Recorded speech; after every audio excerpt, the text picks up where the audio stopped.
अपनी भागदौड़ भरी जिंदगी में हम सभी अपने कामों में इतने व्यस्त रहते हैं कि हम खुद को समय ही नहीं दे पाते। इसकी वजह से ना तो हम जिंदगी को अच्छी तरह से जी पाते हैं और ना ही खुश रह पाते हैं। इसलिए इस एपिसोड में हम आपको जिंदगी में खुश रहने के कुछ तरीके बताएंगे जिन्हें आप आसानी से अपना सकते हैं। सबसे पहले तो अपने बीते हुए वक्त को याद करके अपने आज के समय को बर्बाद ना करें। जब तक आप अपने बीते हुए वक्त को नहीं भूलेंगे तब तक आप खुश नहीं रह पाएंगे।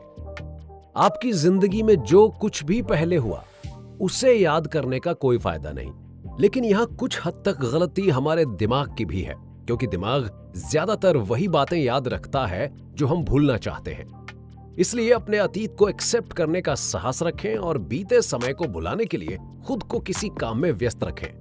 वहीं काम के बीच में जब भी आपको थोड़ा खाली समय मिले तो उसमें आप खुली हवा में घूम सकते हैं या फिर गाने भी सुन सकते हैं। इससे आप फ्रेश महसूस करेंगे।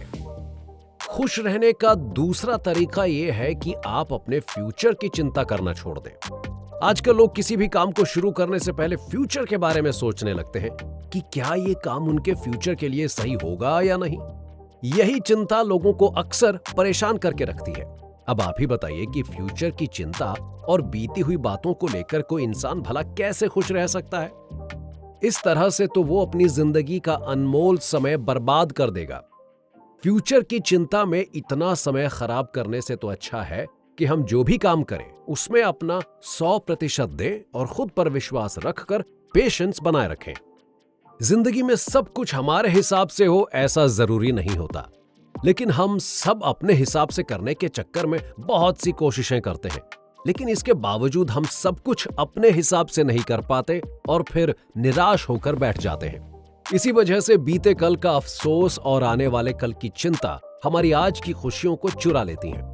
ये तो हम सभी जानते हैं कि हमारा जीवन बहुत अनप्रिडिक्टेबल होता है, इसलिए धैर्य रखें और आज में जीने की आदत डालें, क्योंकि अगर ये वक्त एक बार चला गया तो ये लौट कर नहीं आएगा।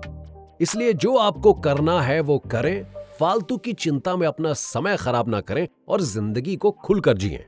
अब बारी है तीसरा तरीका जानने की, जो ये है कि सब व्यक्ति एक जैसे नहीं होते और ना ही वो हर काम में परफेक्ट हो सकते हैं।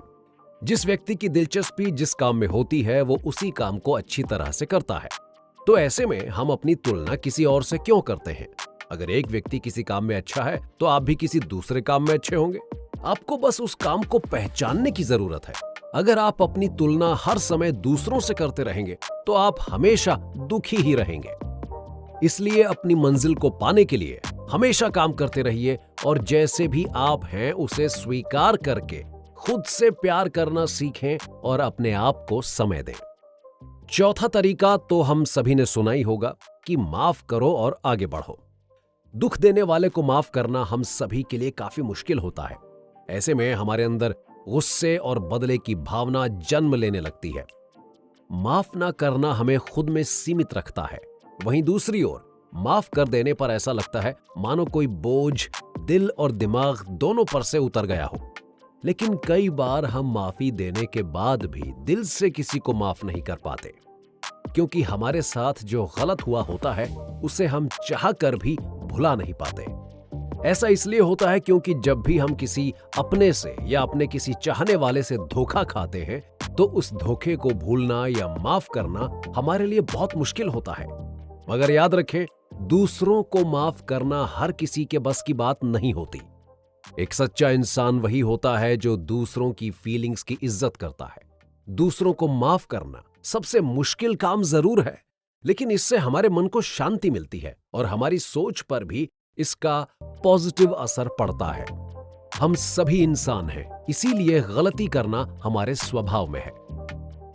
पांचवा और सबसे जरूरी तरीका जो खुश रहने के लिए सबसे जरूरी है वो है अपना ग्रैटिट्यूड यानी आभार व्यक्त करना। आपके पास जो नहीं है उसके बारे में सोचने के बजाय अपने पास मौजूद चीजों को अप्रिशिएट करने वाले लोग बाकी लोगों के मुकाबले ज्यादा खुश रहते हैं।